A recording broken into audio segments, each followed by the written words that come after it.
Howdy, y'all. Uh, so I got something important to come to y'all with today. Something I figured was of an essential importance because of what all's going on around us in the world today and in our very own country here in America. Uh, and for all you British folk, watching and what have you, and folks from other countries watching me and whatnot, I want to make it very clear. A lot of what I talk about is about what happens in my country because I'm kind of born into being patriotic. So just bear with me if you watch my videos and whatnot.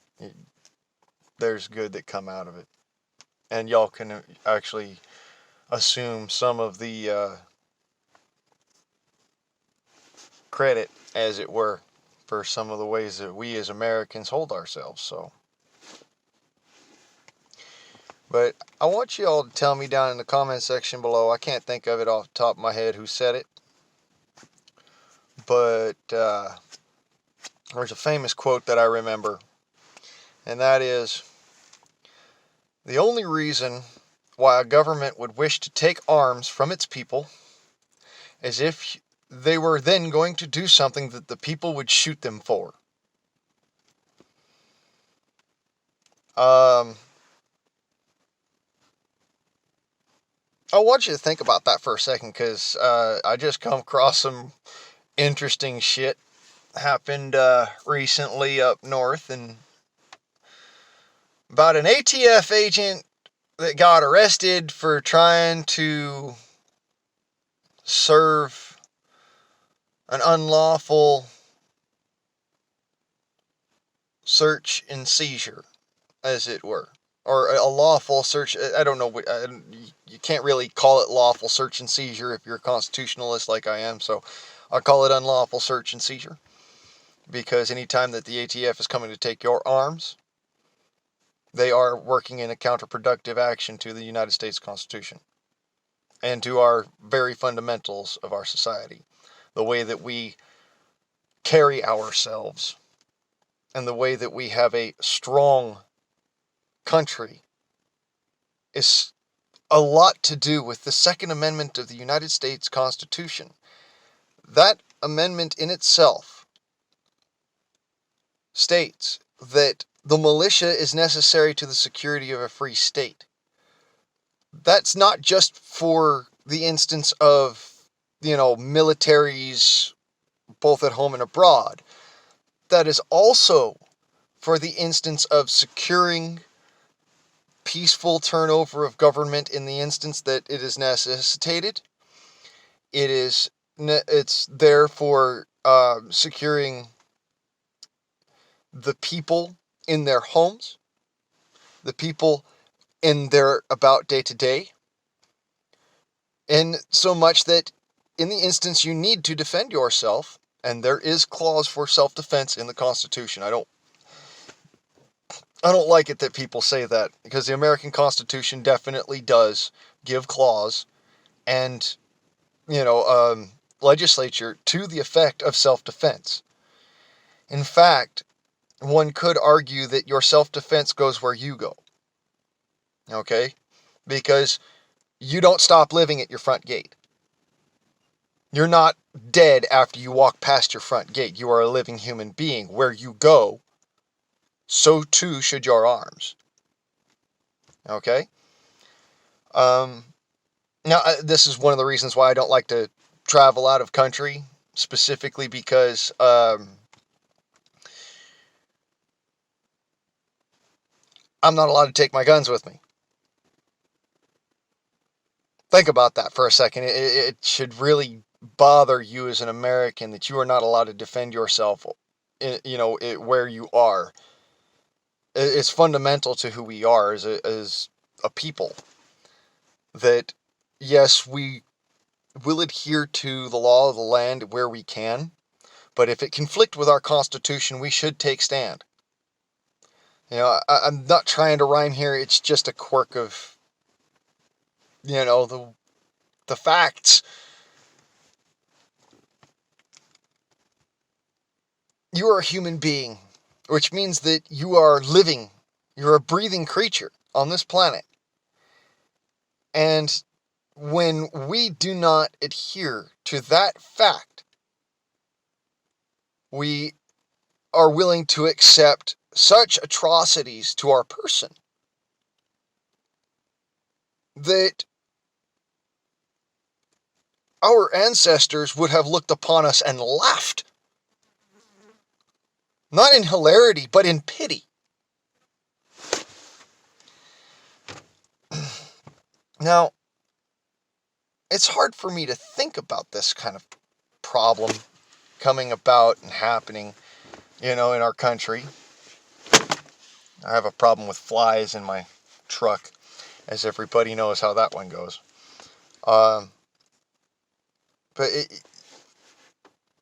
I'm trying to point out to y'all that we do have a problem, okay?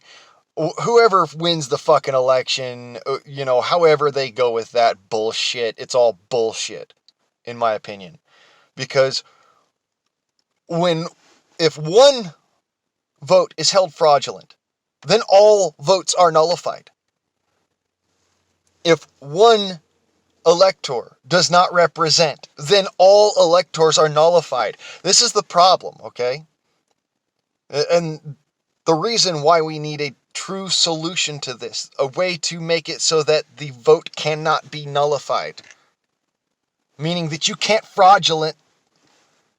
make a fraudulent vote, because every person is upon the census, every person is according to their vote, and the ballot itself is signed, and the boxes of the ballots are watched as they go all the way to the ultimate count, nationwide count, and it's all on paper, so it can't actually be hacked electronically. A lot of people think that I'm nuts for saying this shit. Oh, you'd kill off all the forests! Paper is a renewable resource. It is. That's why we put legal documents on it. Okay, so we look to this idea of perhaps there is a method for making certain that fraudulent vote cannot be counted.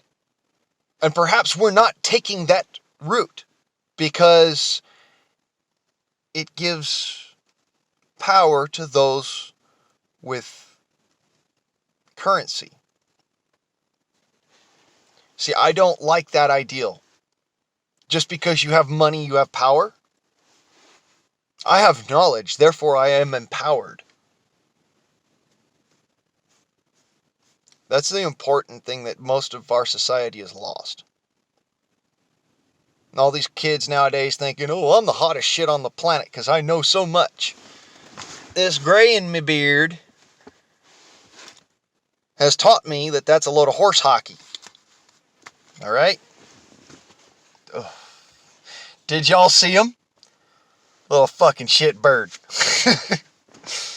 Anywho, I'm not the biggest fan of what has been going on. In fact, I am not a fan. I'm adherently against it. I find it abhorrent that any time that a person is deemed as felonious or criminal, that they then must be, therefore, disarmed. Well, excuse me.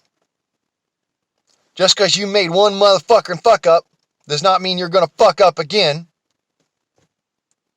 Nor does it mean that you intended to fuck up. Those who intended to fuck up should have never gotten out of jail, prison, what have you. Okay, because those who intend to fuck up, those who are intending to do a crime, are doing so either, one, out of desperation, which means that they've been pressed to that limit, and therefore, no, they shouldn't be in jail, in my personal opinion.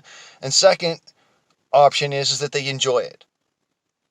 Those who enjoy criminality should not be part of a free and honest society. If you find that that is abhorrent, well, then you're not for jails or prisons at all. Which means you are definitely for self-defense.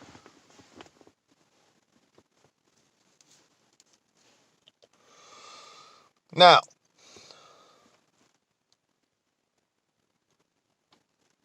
I am doing my damnedest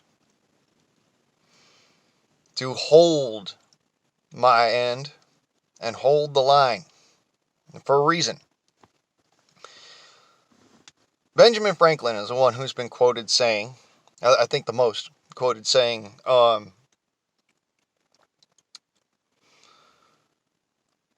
a republic if we can keep it.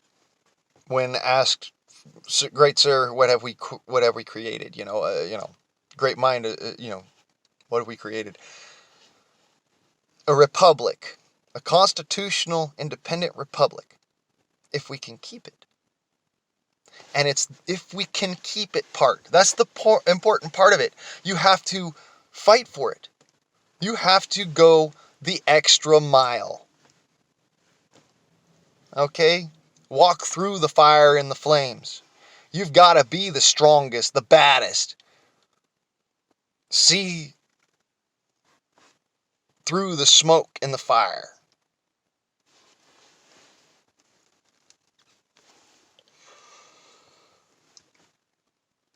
And you can't do that unless you've got the equipment to train with.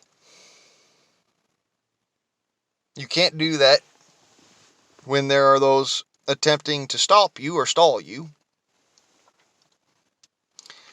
Mind you, I find ways to train if I got a broomstick. Broomstick.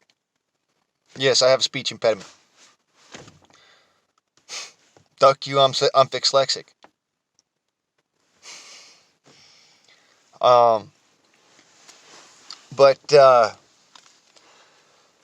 Yeah, there's a lot of things I've been looking at, and it just don't make no damn sense.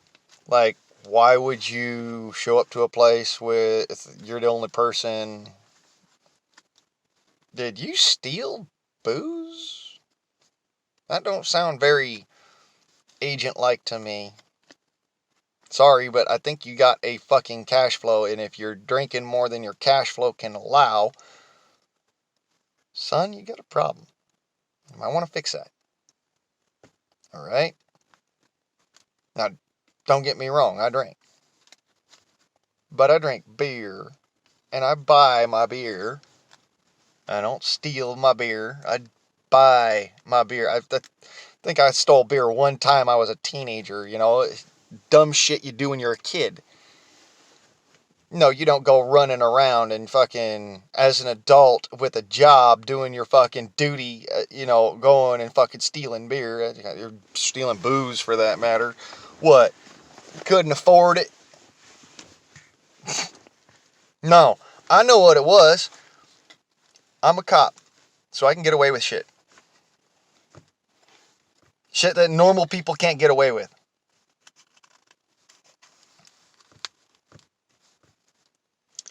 Excuse me, I'm a Minuteman. And no the fuck you don't. You go to jail, son. And if I'm not that catalyst, then somebody else is going to be. Hoorah. I am fiercely patriotic. For a good goddamn reason. It's not just because I was born into it. It's because without this nation being what it is, we'd have much worse. You think 6-foot high chain link fences and, having a gun in your house to protect your family from burglars in the night is bad? Son, how about you take your happy ass down to fucking Costa Rica? You'll see how bad that shit is right there on the border.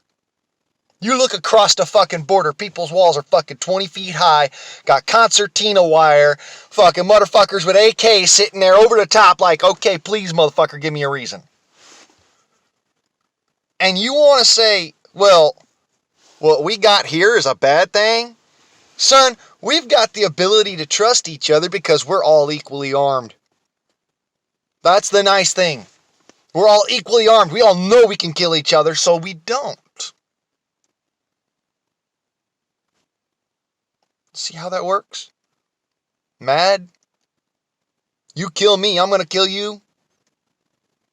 See, the thing is that I've been stabbed, I've been shot, I've been blown up, I've been fucking run over by a truck, I've been run over by more than a truck, but we'll not go there. I've been thrown off a fucking cliff, fell off a cliff, freak solo, it was kind of nutty.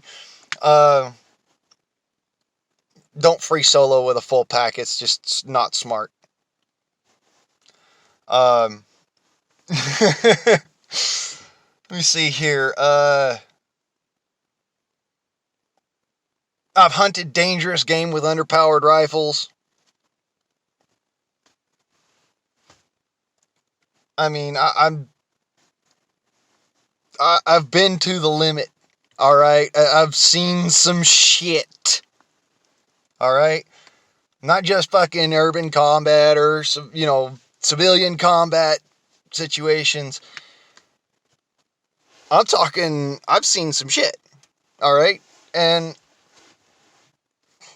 I'm not trying to detract from anybody who has been, overseas and in the military, but militia, when we go expeditionary, we see some shit too, guys. All right, it gets fucking hairy scary over there, and I understand y'all. All right, there's some shit I don't want to ever think about because of what Anywho, all I'm thinking is that for us to not devolve to the point where we could, where what we saw over there, what we saw them devolve to, in the instance of not just an invading army, but dictatorial leadership, destruction of fundamental basic human rights, use of a spoiled system that detracted from, things that we understood as Americans that were just, this ain't right, man. We go over there and it's like, holy fuck. Wait, women aren't allowed to show their face? Holy fuck. Women, huh?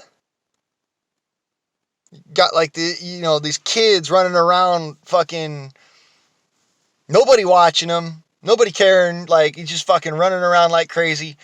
And you see, like, the older guys, just fucking dirty looks from the older guys, like, what are you little fucking kids, and then, but over here, I see older guys with big old fucking grins on their faces, like, man, I wish I was a kid again. That shit was awesome.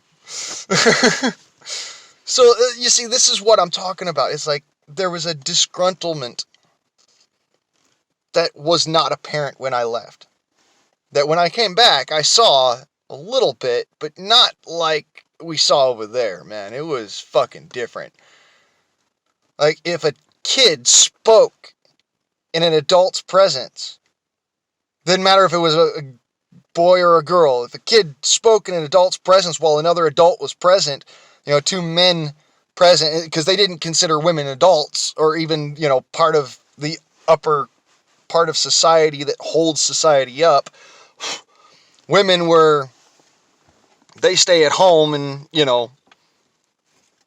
or they go out and they do the shopping or whatnot, a couple of small remedial tasks and, all the remedial tasks. Men are for warfare, bureaucracy, and financial gain, which makes no fucking sense. Excuse me, but, again, equality, I just fucks with my head. So, seeing all that shit over there, I'm just like, we got to be real fucking tight-knit. Like, we didn't want to fucking talk to nobody who was not American, even some folks that were American didn't look American, and so we were kind of like, It fucks with the head over there, because the laws are so different. And one minor misstep and you might fuck up and piss somebody off, Just cultural laws. It's not the same. That's my point. So when I got back over here and seeing all the shit over here and whatnot, and people pissed off about Obama and all his bullshit, and I was like, you know what? Kind of making me fucking not too happy that I went and signed up as a Minuteman. But I said, all right, what the fuck ever. I went over there during the Obama years. Came back over here during the Obama years. I was only fucking like 6 months over there. Anywho, yeah, expeditionary is not the same as active duty military, okay? Expeditionary militia is we go and we support. We're a support group, for civilians. And it's not, it's a non-profit situation. We're not making money doing that. We're basically operating on our own cash, which is meager at best when you start doing this sort of stuff. You get to really learn how to fucking make small shit make do. So, I was glad for all the little bits of research that I got beforehand, because it was, oof. I don't like talking much about the actual instances over there. Some of the shit was more than I'd ever like to see again, which is one of the reasons why I've been fighting so hard against actual fighting here in America. I don't want to see people fight. I just don't like fighting. Don't get me wrong, I'll fuck your ass up in a fucking heartbeat. I've got no qualms with being able to fight. I have qualms with, actual intentional fight. If it's fun fighting, you're sparring, paw playing, fucking whatever, okay, that's one thing. You're sparring with a friend, you're having fun, that's fun. You're doing a matchup between, two really good fighters, okay, whatever.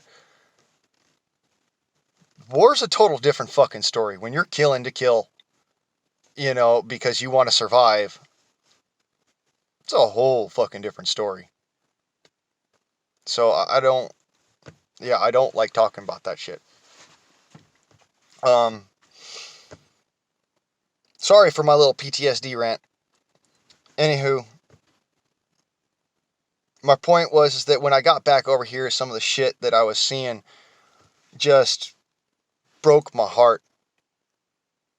Because I see us going that exact route. What a lot of people don't understand is before I went overseas, I was really interested in overseas. I was fucking fascinated with the old world and old country and all that stuff. Everything from World War II all the way up. And, everything from the Renaissance period all the way up. And just fucking fascinated with it. Okay? Like, Leonardo da Vinci made a tank before tanks were even a thing. I mean,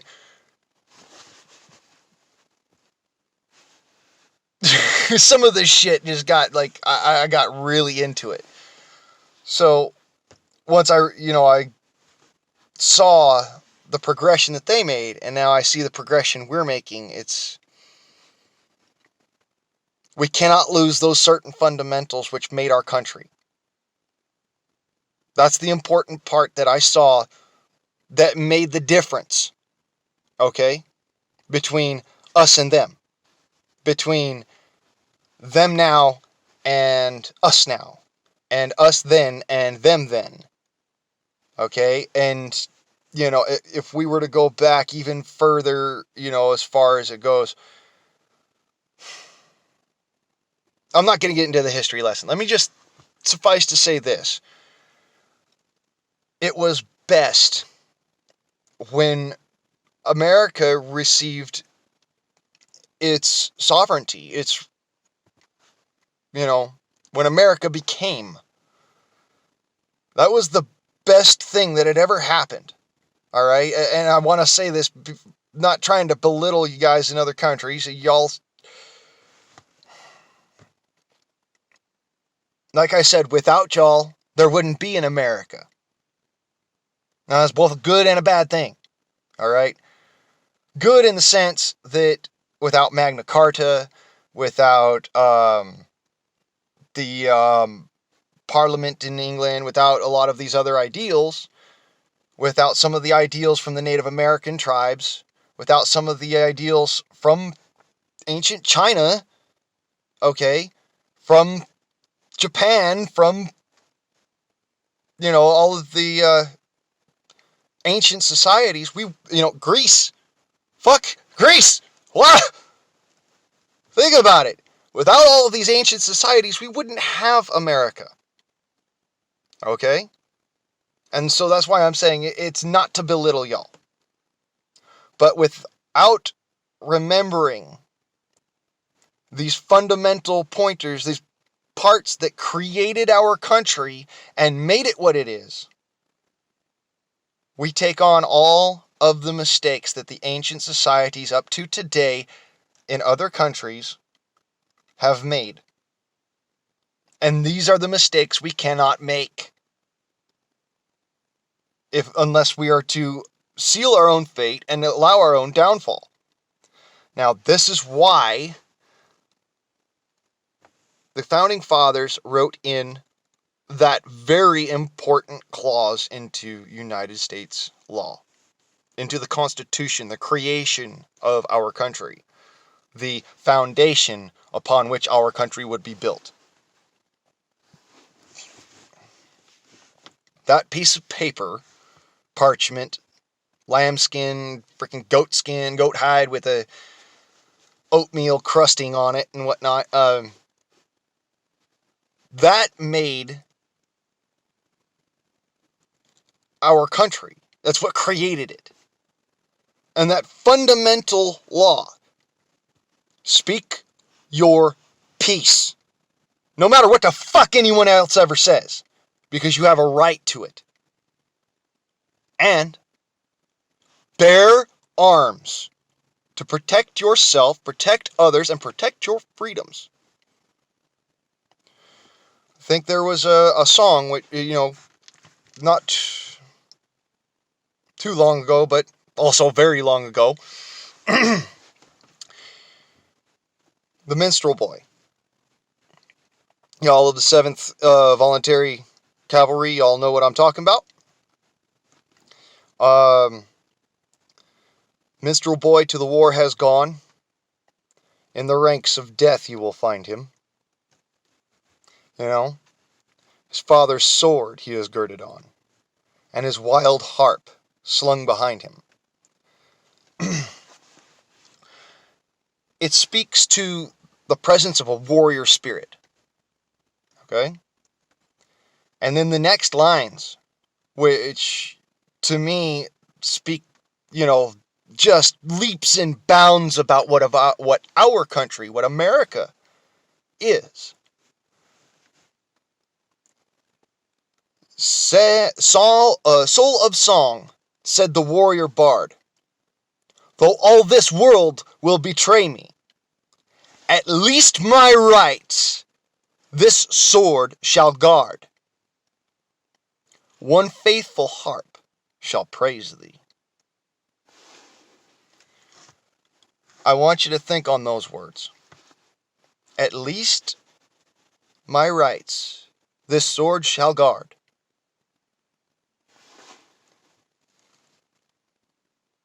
Think about that. That's what your sword, your AR, your AK, your pistol, your shotgun, your tactical rifle. That's what all that's for. At least my rights this sword shall guard. And like all men, we must find some way to keep our morals intact, because our society was made to be a moral society. One faithful harp shall praise thee. Doesn't matter what higher power you believe in. Whether it's 762, 5.56 by 3.9. Whether it's, 308 by 51. Doesn't matter. Doesn't matter if it's God or if it's Jesus or if it's Buddha or Oloyalea. It doesn't matter who you believe in as a higher power as long as you have one.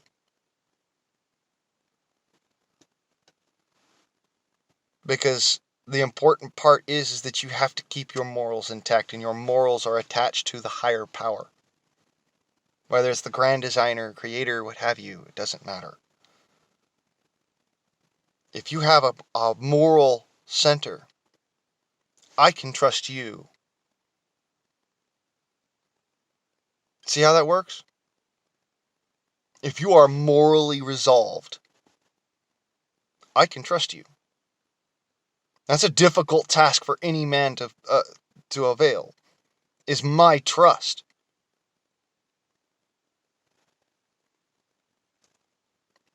I work very hard to try and make it so that, people can understand my words. Because, YouTube's hard. And I have a speech impediment. But I'm trying. And you try and you try and you try until you eventually do. This is what my dad taught me. Never give up. Never surrender. Never back down. You are a price. Which means that you have pride. I thank every day for him. I do. Because he taught me things that I could not think of myself. Alright, I can think of a lot. But he taught me things that I could not possibly grasp without his help. He showed me how to be. And a man who can show you morals is a man worth trusting and worth extolling. Well, I try. I try and I try and I try, and eventually I'm going to do it. So, as it were, I'm trying to get across to you that America is because we gave. And America is because we continue.